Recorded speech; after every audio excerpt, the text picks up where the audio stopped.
تفاصيل القبض على الفنانة الكويتية شجون الهاجري.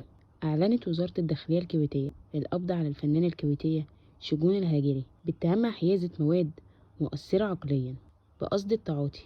وقالت الإدارة العامة لمكافحة المخدرات في الكويت في بيان عبر حسابها بمنصة إكس إن هذا الضبطية تأتي ضمن سلسلة من العمليات البحث والتحريات التي تنفذها الإدارة، حيث تم الاشتباه في شجون الهاجري بعد تواصل معلومات تفيد بحيازتها مواد مؤثرة عقليا. ووفقا للإجراءات القانونية المتبعة، أشار إلى ضبط المتهمة شجون الهاجري والعثور بحوزتها على كمية من المواد المؤثرة عقليا، لافتة إلى اتخاذ الإجراءات القانونية اللازمة بحقها وإحالتها إلى الجهات المختصة.